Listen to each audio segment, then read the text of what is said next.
Hello my dear students, welcome back to chemistry classes class 11th chemistry plus NEET plus JEE के segment में मैं श्रवण कुमार आप सभी students का एक बार फिर से वेलकम करता हूं। बच्चों आज हमारा 11th class chapter number 1 basic concept of chemistry and mole concept का लेक्चर नंबर 6 है। लास्ट लेक्चर जो हमने आपको पढ़ाया था उसके अंदर हम लोगों ने मोल कॉन्सेप्ट के ऊपर बेस्ड कुछ इंपॉर्टेंट लेवल 1, लेवल 2, लेवल 3 के कुछ क्वेश्चंस कराए थे। ओके स्टूडेंट, उम्मीद है सभी क्वेश्चंस आप लोग समझ गए होंगे, ठीक है।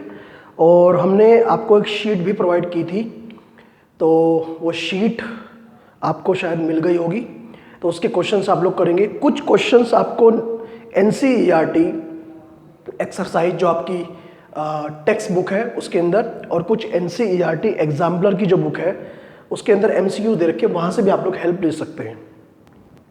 जो भी आपके डाउट्स हैं उन्हें आप लोग किसी भी मेथड से, व्हाट्सएप चैट की हेल्प से, या जो ऐप के अंदर हम लोगों ने एक चैट का ऑप्शन दिया है वहां पर, या फिर फोन कॉल के थ्रू भी आप लोग पूछ सकते हैं, ठीक है।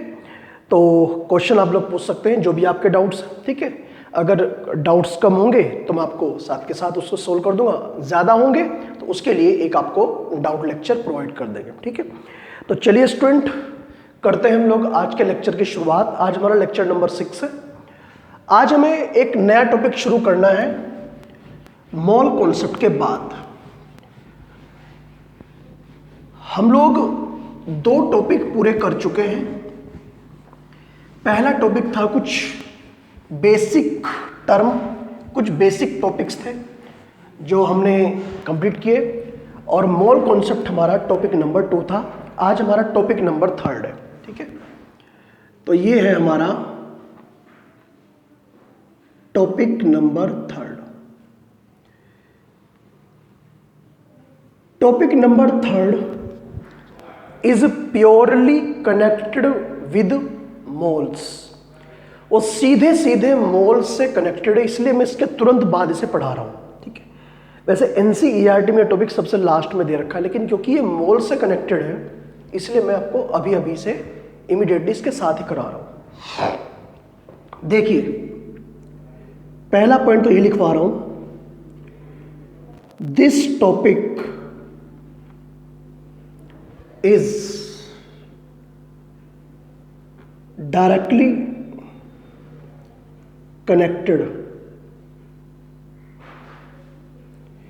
This topic is directly connected with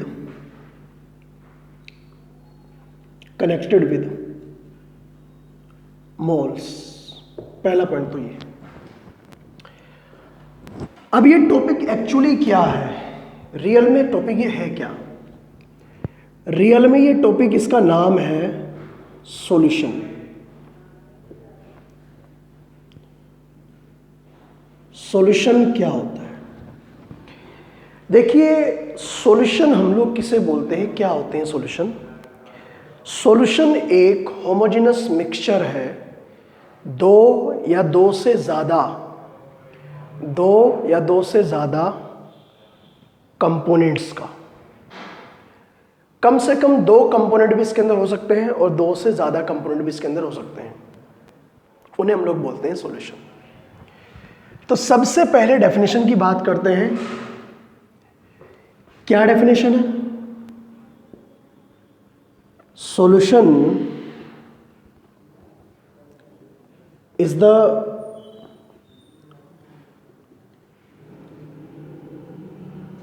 homogeneous mixture of 2 और मोर देन 2। ये पॉइंट आप लोग ध्यान रखें, 2 या 2 से ज्यादा, ठीक है, 2 और मोर देन 2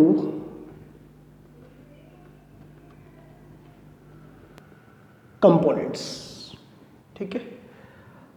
अब कम से कम सॉल्यूशन के अंदर 2 कंपोनेंट तो होते ही होते हैं। पॉइंट नंबर 2 में लिखवा रहा हूं कि if minimum 2 components two components और उन दो कंपोनेंट का नाम क्या है, उनमें से एक को हम लोग बोलते हैं सोल्यूट और एक को हम लोग बोलते हैं सोलवेंट। ठीक है, components are present in a solution. अगर कम से कम दो कंपोनेंट एक सॉल्यूशन में प्रेजेंट हो, देन solution is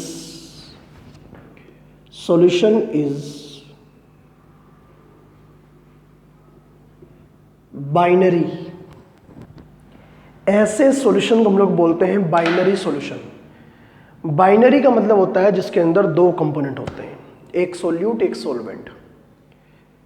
अगर दो से ज्यादा हो तो 3 के लिए टर्नरी, 4 के लिए क्वाटर्नरी, पेंटर्नरी।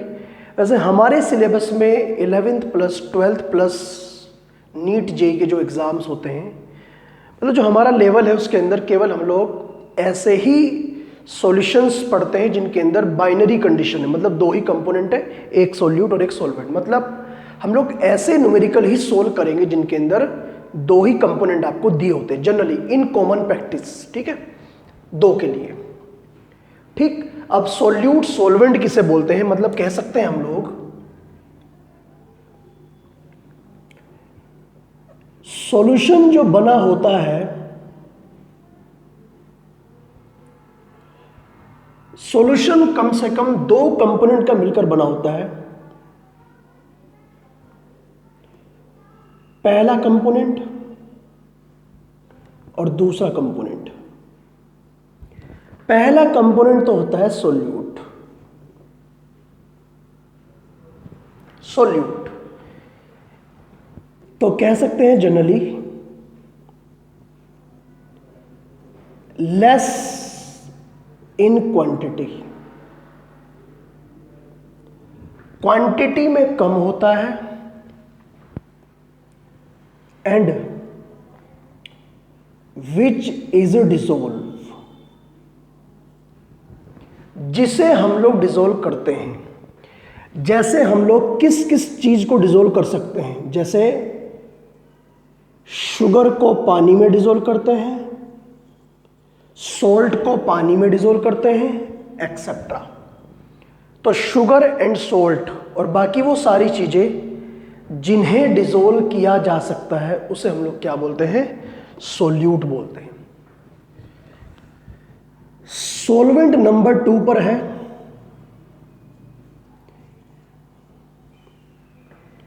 यह है generally. Generally more in number, more in quantity. Quantity में हमेशा ज़्यादा जो होता है उसे हम लोग सोलवेंट बोलते हैं, लेकिन ऐसा कभी फिक्स नहीं होता। कभी कभी ऐसा भी देखने को मिलता है कि सोल्यूट ज़्यादा है और सोलवेंट कम है, लेकिन इन जनरल प्रैक्टिस कॉमनली हमें ऐसे ही केस मिलेंगे जिसमें सोल्यूट उसे बोलते हैं जो क्वांटिटी में कम होता है, सोलवेंट उसे बोलते हैं जो क्वांटिटी में ज़्यादा होता है। मैं जनरली इसलिए कहा, मैंने ये नहीं कहा कि always it is more it is less, always नहीं। ठीक है, जनरली। ठीक है, तो generally more in quantity and in which dissolve, in which dissolve। ठीक है, ये सेंटेंस पूरा करिए। डिसोल्व, ओके, मतलब जिसके अंदर सोल्यूट को डिसोल्व करते हैं, और इसके एग्जाम्पल हो सकते हैं जैसे कि वाटर, जैसे बेंजीन C6H6, जैसे CCl4 कार्बन टेट्राक्लोराइड। ये सारे के सारे सॉल्वेंट की तरह काम करते हैं। ठीक है, तो आज सबसे पहले हमने शुरुआत की एक टॉपिक का नाम है सॉल्यूशन। बहुत ही इंपॉर्टेंट टॉपिक है। सॉल्यूशन किसे बोलते हैं? आपकी 11th क्लास की NCERT में लगभग ये मान के चलिए लगभग 6 से लेके 7 क्वेश्चंस, 8 क्वेश्चंस आपको इस टॉपिक के ऊपर मिलेंगे। और क्वेश्चन बहुत ज़्यादा टेक्निकल है, न्यूमेरिकल बहुत ज़्यादा टेक्निकल है। अब न्यूमेरिकल तक पहुंचने के लिए अभी हमें टाइम कंज्यूम होगा, अभी टाइम लगेगा हमें, लेकिन इंट्रोडक्शन है ये सॉल्यूशन का। सॉल्यूशन किसे बोलते हैं? तो पहले तो वीडियो स्टॉप करके इसे नोट करिएगा, ठीक है। एग्जाम्पल मैं सॉल्यूशन के यहां पर लिख रहा हूं, जैसे बोलते हैं sugar solution, salt solution, etcetera, ठीक। तो ये एग्जाम्पल है और ये डेफिनेशन। अब मैं आपके सामने डिस्कस करने जा रहा हूं सॉल्यूशन जो होते हैं उनकी कंसंट्रेशन। ये दूसरा टॉपिक है इसका, सॉल्यूशन का, concentration of the solution. Concentration क्या होती है, इसे हम लोग फाइंड आउट कैसे करते हैं, ये कितनी टाइप की होती है, और इनके ऊपर बेस्ड कुछ मैथमेटिकल फॉर्मूली एंड न्यूमेरिकल्स। तो अभी तो आप लोग वीडियो स्टॉप करके इसे नोट कर लीजिएगा पूरे पोर्शन को, और फिर मैं स्टार्ट करने जा रहा हूं कंसंट्रेशन ऑफ द सॉल्यूशन।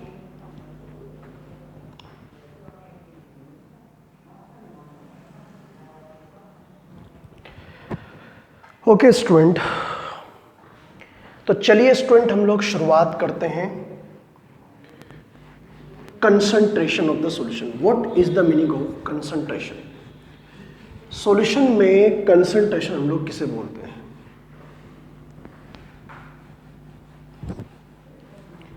क्या होती है concentration?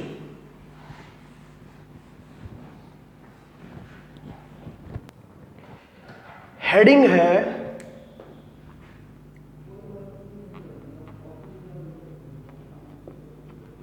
Concentration of solution. Concentration of the solution, solution की कंसंट्रेशन। देखिए कंसंट्रेशन का मतलब क्या होता है। जैसे हमारे पास में 2 बीकर हैं, एक बीकर 1 और एक ऐसा ही बीकर है, बीकर नंबर 2।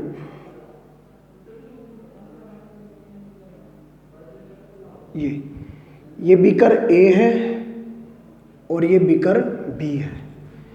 इन दोनों बीकर्स के अंदर हमने same quantity of water fill कर लिया।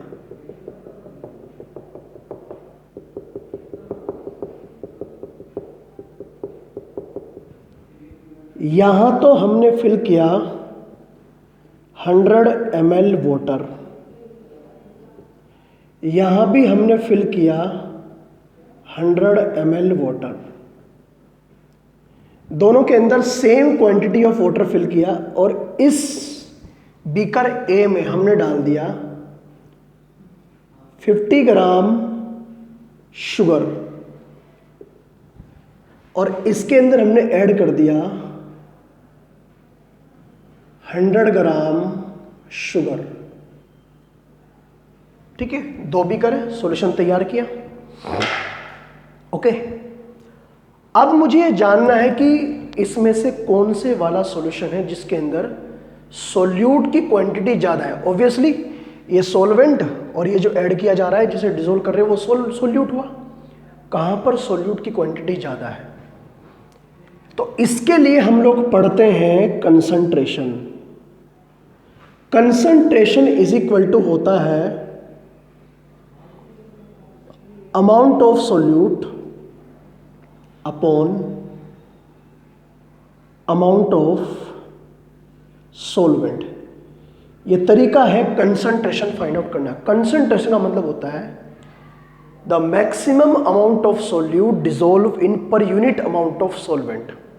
ठीक, जैसे अगर मुझे बीकर ए के बारे में फाइंड आउट करना है तो सी ए का मतलब कंसंट्रेशन ऑफ ए कितना आएगा, 50/100, मतलब ये आ जाएगा 0.5 ग्राम पर ml, क्योंकि ये ग्राम है अपॉन में ml है, तो ग्राम अपॉन ml का मतलब ग्राम पर ml, मतलब कहने का क्या है इसका मतलब ये है कहने का कि पर ml मतलब 1 ml में 0.5 ग्राम शुगर घुली हुई है।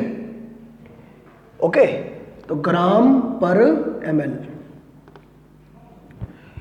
ऐसे ही अगर मैं बीकर बी की बात करूं तो इसकी कंसंट्रेशन हो जाएगी 100/100, 1 ग्राम पर ml। मतलब कहने का क्या है, ज्यादा सोल्यूट कहां पर घुला हुआ है, यहां पर। भाई यहां पर ml 0.5 है और यहां पर ml 1 ग्राम है, तो कह सकते हैं आप लोग ये बात, beaker B has more concentration than beaker A। अब ये जो मैंने एग्जांपल आपके सामने दिया,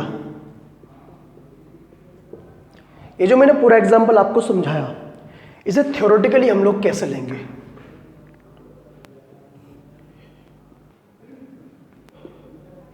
To find out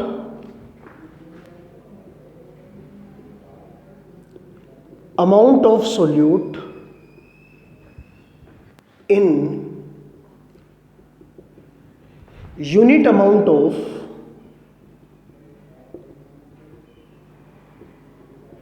solvent, we should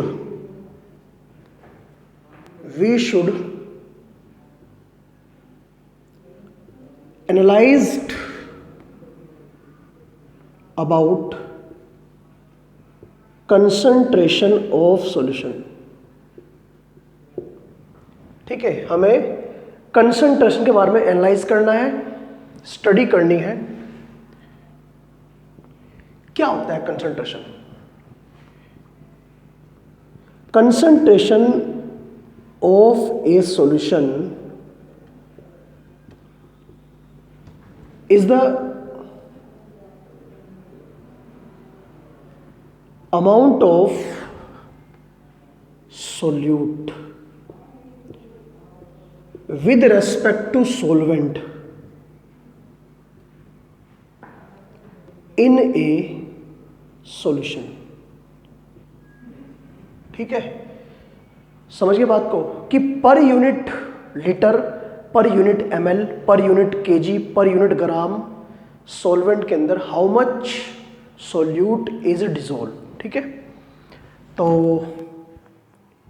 concentration का सीधा सीधा मतलब यही है कि आपको हमेशा सोल्यूट अपॉन सॉल्वेंट चेक करना है। ठीक है, अब कंसंट्रेशन को डिफाइन करने के हमारे पास में अलग अलग टाइप के, डिफरेंट टाइप के पैरामीटर्स हो सकते हैं, अलग अलग तरह के पैरामीटर्स हो सकते हैं हमारे पास में। लगभग हमारे पास में 5 से लेके 6 पैरामीटर्स हैं कंसंट्रेशन को डिफाइन करने के। जैसे किसी भी फिजिकल क्वांटिटी को डिफाइन अगर करना है हमें, मान लिया आपको लेंथ को डिफाइन करना है कि लेंथ, या फिर वेट को डिफाइन करना है, तो वेट को डिफाइन हम लोग ऐसा तो नहीं है कि किलोग्राम में ही कर सकते हैं, मिलीग्राम में भी कर सकते हैं, हम लोग उसे ग्राम में भी कर सकते हैं, हम लोग उसे माइक्रोग्राम में भी कर सकते हैं, हम लोग उसे आपका ये जो क्विंटल होता है उसमें भी कर सकते हैं, टन्स में भी कर सकते हैं। अलग अलग पैरामीटर्स हैं, समझ गए आप लोग बात को। तो कोई एक यूनिट नहीं है कंसंट्रेशन की भी हमारे पास में लगभग 5 से लेके 6 फिजिकल यूनिट्स हैं। ठीक है, जिनमें हम लोग अलग अलग कॉन्सेप्चुअल न्यूमेरिकल पार्ट और मैथमेटिकल पार्ट पढ़ते हैं। ठीक, तो अलग अलग फील्ड में किसी भी सॉल्यूशन को नापने के लिए, उसके अंदर सोल्यूट और सॉल्वेंट की क्वांटिटी मेजर करने के लिए हमारे पास में अलग अलग पैरामीटर्स हैं बच्चों।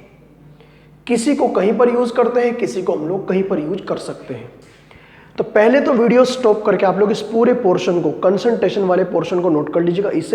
इसे आप लोग ज़रूर बनाइएगा और फिर मैं उन सभी फिजिकल क्वांटिटीज़ की वन बाय वन उसके बारे में डिस्कशन करने जा रहा हूँ with formula, definition and numericals. करिए नोट।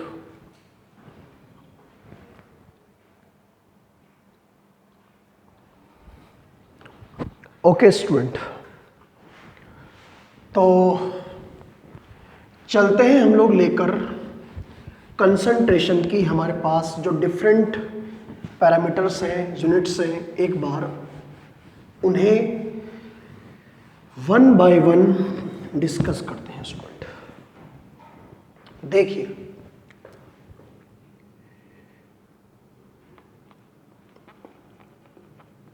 मेजरमेंट्स ऑफ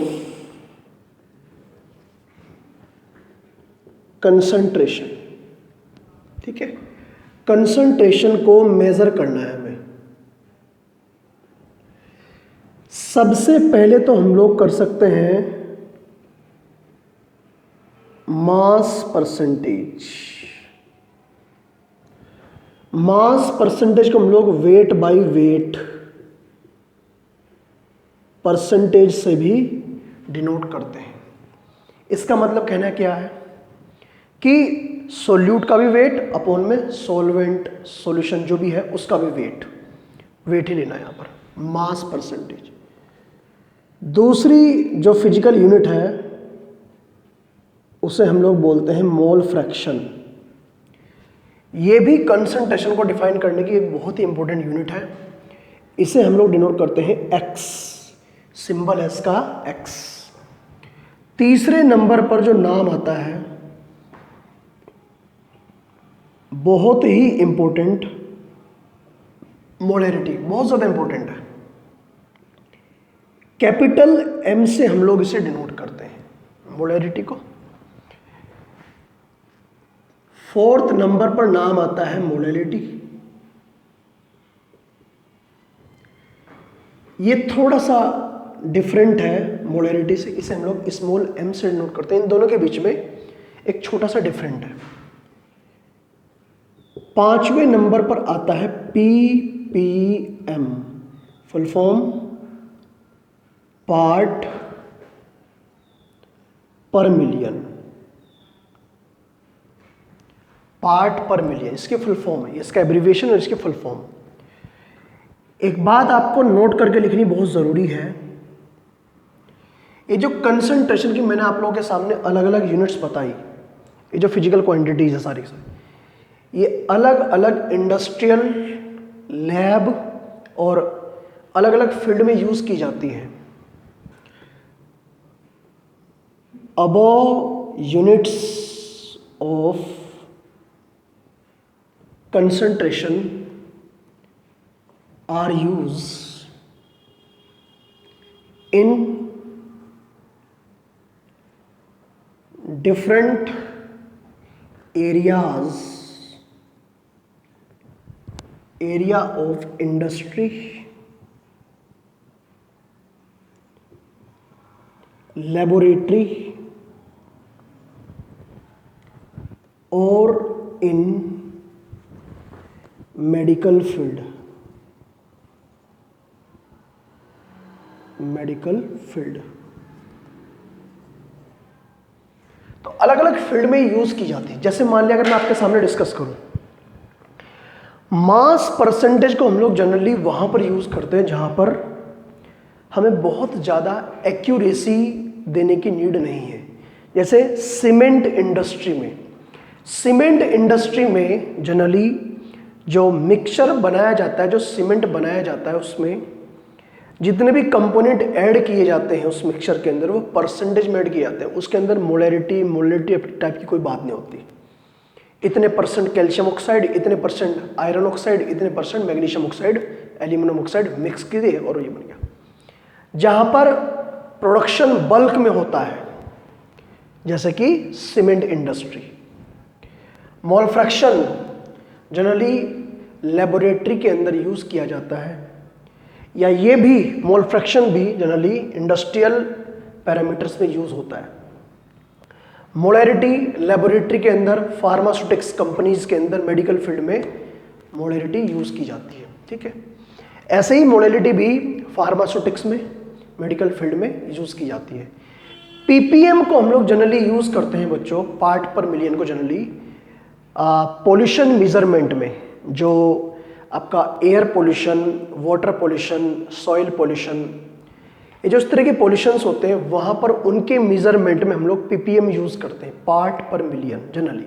ठीक है, तो ये कुछ कंसंट्रेशन को डिफाइन करने के पैरामीटर्स हमने आप लोगों के सामने लिखवा दिए, इन्हें नोट कर लीजिएगा और फिर एक एक करके 1 बाय 1 हम लोग इन्हें पढ़ेंगे, इनके डेफिनेशन, इनके फॉर्मूले, इनके ऊपर बेस्ड कुछ इंपॉर्टेंट न्यूमेरिकल्स। ठीक है, करिए आप लोग नोट इन्हें।